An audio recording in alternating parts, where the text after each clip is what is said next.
चलो बेटा तवज्जो से, आपकी तवज्जो जो है ना इधर बोर्ड की तरफ होनी चाहिए, तवज्जो जो है बोर्ड की तरफ होनी चाहिए। सबसे पहले साइंस की डेफिनेशन हमने पहले भी पढ़ी थी, नए आने वाले बच्चों के लिए दोबारा रिपीट कर देते हैं। आप बाकायदा तौर पे आप 9th क्लास में पहुंच चुके हैं, तो अपना तवज्जो से काम करें, ठीक है, संजीदा होकर काम करें, डेली का काम डेली याद करते आया करेंगे।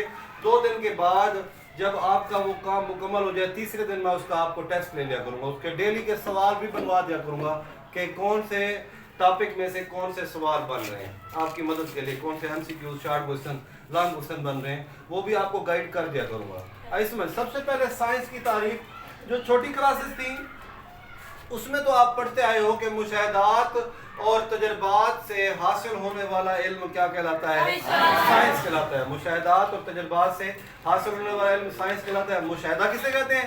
किसी चीज़ पर गौर करना, ये मैंने आपको समझाया था। गौर करने के लिए अल्लाह ताला ने हमारे अंदर बनाई है हवा से खमसा, यानी 5 हिस्से बनाई हैं, और जब जहाँ पे 5 हिस्से काम करना छोड़ देती हैं वहाँ पे इंसान के बनाए हुए आलात होते हैं, उसकी मदद से मुशाहदा किया जाता है। फिर तजर्बा किसे कहते हैं? मुशाहदा करने के बाद जो आपके जहन में कोई सवाल आया, उस सवाल को गलत या सही साबित करने की खातिर जो काम किया जाता है उसको तजर्बा कहते हैं, ठीक है। इसके बाद हमने जो, क्योंकि आपकी क्लास बढ़ गई है, नॉलेज भी बढ़ेगा, इसलिए यहाँ पे जो आपकी बायोलॉजी के अंदर जो साइंस की डेफिनेशन है वो ये है, जरा देखें। वो इल्म जिसमें फितरत के असूलों को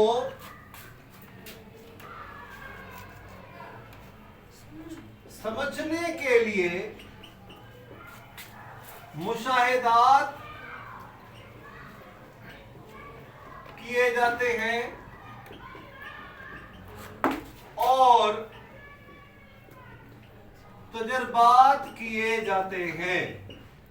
मुशाहिदात किए जाते हैं और तजर्बात किए जाते हैं, और इनसे मंतकी नताइज अखज़ किए जाते हैं। इन मंतकी नताइज से हासिल होने वाला इल्म साइंस कहलाता है।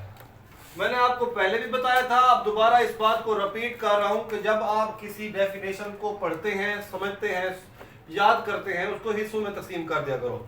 जैसे ये वाली है, इसको अगर आप यूं कहते हैं फितरत के असूलों को समझने के लिए एक हिस्सा बन गया, मुशाहिदात किए जाते हैं और तजर्बात किए जाते हैं। दूसरा हिस्सा, और इनसे मंतकी नताइज अखज़ किए जाते हैं। तीसरा हिस्सा, 3 हिस्सों में तकसीम करेंगे। बाकी जैसे वो इल्म है, कहलाता है, ये तो बंदा आसानी से याद कर लेता है। अब इसका पहले मतलब समझें।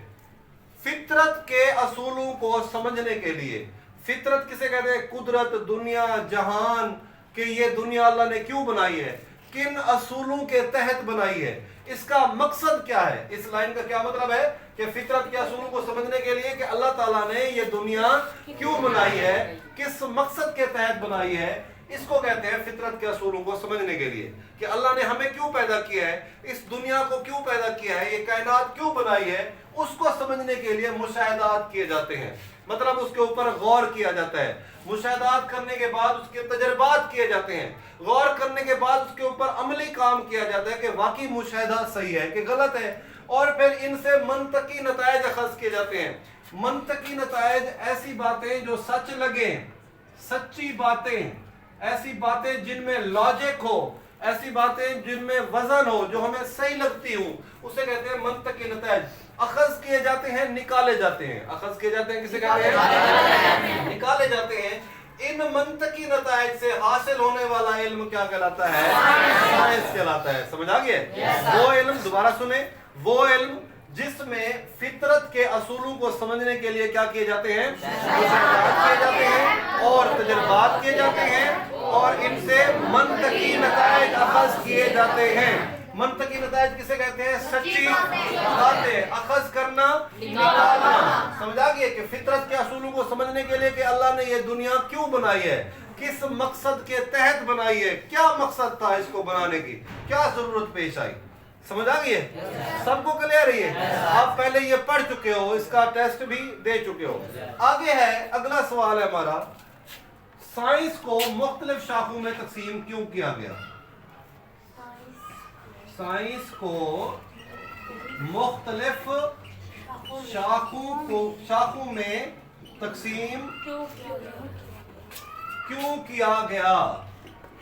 साइंस को मुख्तलिफ शाखों में तकसीम क्यों किया गया, ये सवाल है। अब पहले इसका थोड़ा सा मफहूम पहले समझ लो, इसकी बातें बैकग्राउंड समझ लो, फिर जो है ना मैं यहाँ से आपको समझाऊंगा। आप 8वीं तक बायोलॉजी पढ़ते थे? केमिस्ट्री, फिजिक्स नहीं पढ़ते थे? आपकी एक ही किताब होती थी, वो थी साइंस, जनरल साइंस, ऐसे। लेकिन उसी साइंस के अंदर आपने पौधों और जानवरों के बारे में पढ़ा था, वो बायोलॉजी है। उसमें आपने एटम के बारे में पढ़ा है, वो केमिस्ट्री है। उसी आपने जनरल साइंस में रोशनी के बारे में पढ़ा है, वो फिजिक्स है। लेकिन थोड़ी थोड़ी है, थोड़ी मिकदार में है। क्या है?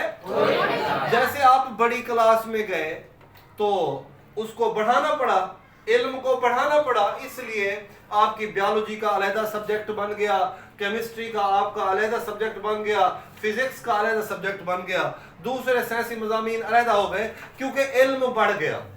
बिल्कुल इसी तरह से हमारा सवाल है कि साइंस को मुख्तलिफ शाखों में तकसीम क्यों किया गया? शुरू में साइंस के शुरू में साइंस की कोई शाखें नहीं होती थी। साइंस के शुरू में साइंस की कोई शाखें नहीं होती थी। फिर क्या होता था?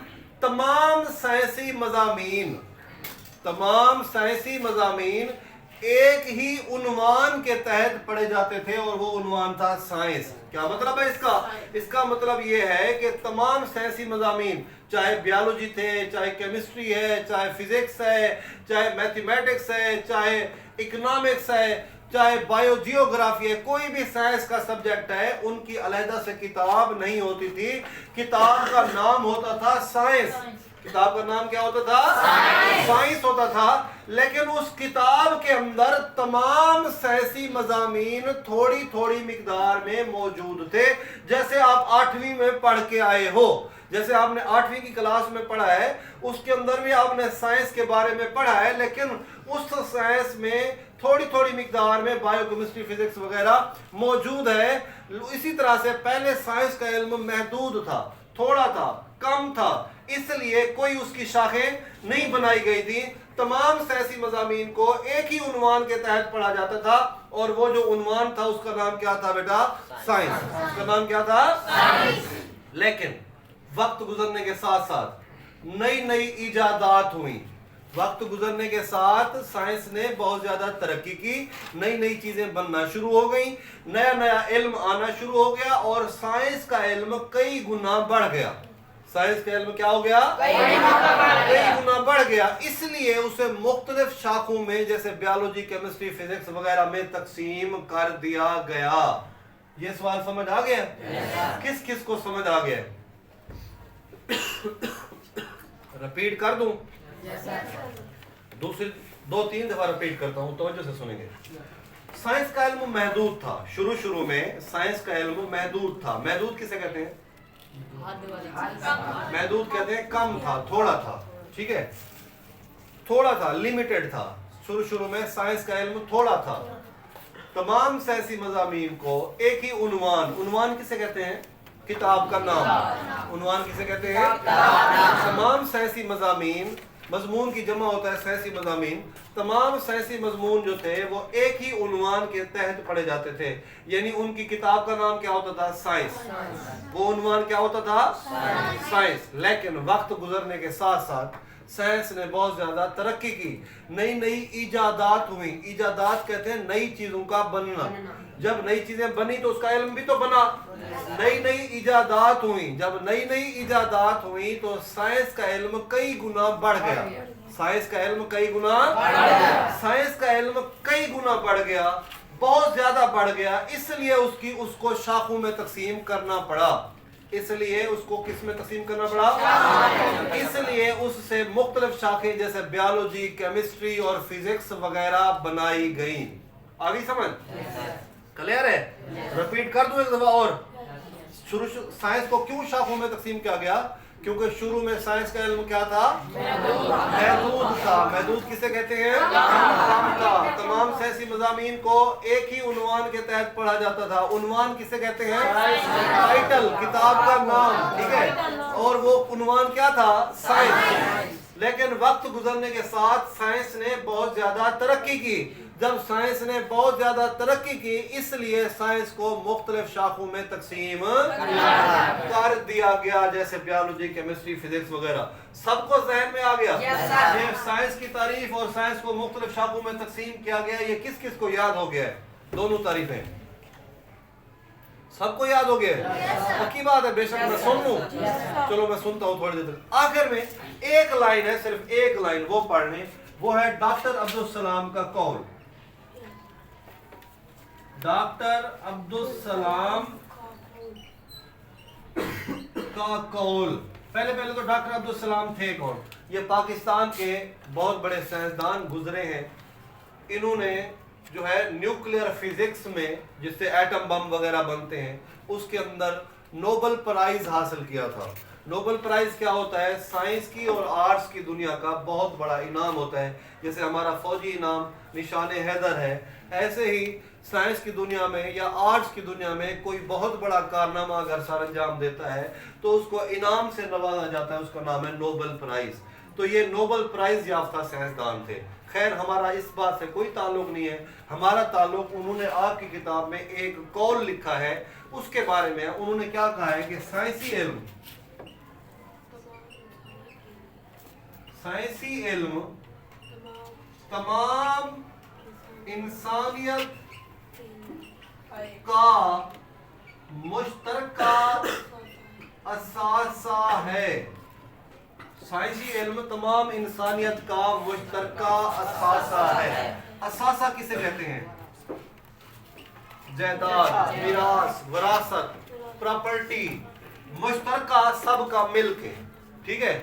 سائنس کا علم، اب اس بات کو ذرا سمجھو، ڈاکٹر عبدالسلام نے یہ کہا ہے کہ سائنس کا جو علم ہے صرف سائنسدانوں کا نہیں ہے، سب کا ہے۔ جس نے موبائل بنایا ہے صرف وہ تو نہیں استعمال کر رہا، سب کر رہے ہیں۔ جس نے گراہم بیل نے ٹیلی فون بنایا تھا تو ٹیلی فون اب وہ زندہ تو نہیں ہے، باقی استعمال کر رہے ہیں۔ جس نے پہیا بنایا تھا وہ صرف وہ تو نہیں گھوم رہا، باقی دنیا بھی تو گھوم رہی ہے۔ تو اس لیے کہتے ہیں کہ سائنس کا جو علم ہے وہ تمام انسانیت کا ہے، تمام انسانیت کی جائیداد ہے۔ اور جب آپ کی کوئی جائیداد ہوتی ہے، آپ کی مرضی آپ اس سے نفع حاصل کرو یا آپ کی مرضی اس سے آپ نقصان حاصل کرو۔ سمجھ آ رہی ہے؟ اب مثال کے طور پہ آپ کے پاس 10,000 روپے ہے، موٹر سائیکل ہے، یہ آپ کی جائیداد ہے، آپ کی مرضی آپ اس کو اپنے سفر کے لیے، آرام کے لیے، فائدے کے لیے استعمال کریں، آپ کی مرضی آپ اس سے کسی کا ایکسیڈنٹ کر دیں، کسی کا اپنا یا کسی اور کا نقصان کر دیں، تو جائیداد سے نفع یا نقصان حاصل کیا جا سکتا ہے۔ تو ڈاکٹر عبدالسلام کے مطابق سائنس کا جو علم ہے وہ تمام انسانیت کا مشترکہ اثاثہ ہے، تمام انسانیت اس سے نفع بھی حاصل کر سکتی ہے اور نقصان بھی حاصل کر سکتی ہے۔ کافی ہے؟ یہ سارے کو ایک دفعہ ریپیٹ کر دوں؟ دیکھیں ذرا، سائنس وہ علم جس میں فطرت کے اصولوں کو سمجھنے کے لیے مشاہدات کیے جاتے ہیں اور تجربات کیے جاتے ہیں اور ان سے منطقی نتائج اخذ کیے جاتے ہیں، ان منطقی نتائج سے حاصل ہونے والا علم سائنس کہلاتا ہے۔ اور پھر اس کے بعد سائنس کو مختلف شاخوں میں تقسیم کیوں کیا گیا؟ سائنس کو مختلف شاخوں میں اس لیے تقسیم کیا گیا کیونکہ شروع میں سائنس کا علم محدود تھا، تمام سائنسی مضامین کو ایک ہی عنوان یعنی سائنس کے تحت پڑھا جاتا تھا، لیکن وقت گزرنے کے ساتھ ساتھ جو ہے سائنس کے علم میں کئی گنا اضافہ ہو گیا، اس لیے اسے مختلف شاخوں میں تقسیم کر دیا گیا، جیسے بیالوجی، کیمسٹری، فزکس وغیرہ۔ ڈاکٹر عبدالسلام کا قول کیا ہے کہ سائنسی علم تمام انسانیت کا اثاثہ ہے۔ سائنس جو ہے ایک لفظ سینشیا سے لیا گیا ہے جس کا مطلب ہے علم، نالج، جس کا مطلب ہے نالج۔ وہ کون سا نالج؟ میرے مطابق اگر کوئی پوچھے تو اللہ تعالیٰ کی ذات کو پہچاننے کا نام ہی سائنس ہے، ٹھیک ہے؟ اللہ تعالیٰ کی ذات کو پہچاننا یہ سائنس ہے۔ جو اللہ کو بہتر جانتا ہے میرے خیال میں صحیح سائنسدان وہی ہے کہ اللہ نے ہمیں کیوں پیدا کیا ہے۔ اللہ نے ہمیں اپنی عبادت کے لیے پیدا کیا ہے۔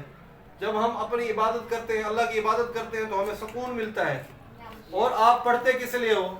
آپ نوکری کس لیے کرتے ہو؟ اس لیے کرتے ہو کہ آپ کا بینک بیلنس، آپ کی گاڑی بنگلے اس لیے ہو تاکہ آپ آرام کی زندگی گزار سکو نا، سکون کی زندگی گزار سکو. اور سکون تب بھی نہیں آئے گا، جن کی کوٹھیاں بنگلے وہ بھی گولیاں کھا کے سوتے ہیں، سکون تب آئے گا جب آپ اللہ تعالیٰ کی عبادت کرو گے، اس سے ہی سکون ملتا ہے.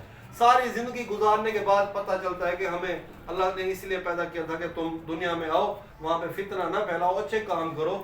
تو در حقیقت یہی چیزوں کے پہچاننے کا نام ہی سائنس ہے. نیل آرم اسٹرانگ جو تھا وہ چاند پہ گیا تھا، سب سے پہلے چاند کا چکر لگایا اس نے. واپسی جب آیا تو اس نے دنیا کے ممالک کا وزٹ کیا. وہ گیا سعودی عرب. سعودی عرب کے جھنڈے کے اوپر کلمہ لکھا ہوا ہے، لا الہ الا اللہ محمد رسول اللہ. ٹھیک ہے بیٹا. اس نے پوچھا ان سے کہ وٹ آر دیز ورڈز، کہ یہ کون سے الفاظ ہیں؟ انہوں نے بتایا کہ یہ تو مسلمانوں کے کلمہ ہیں.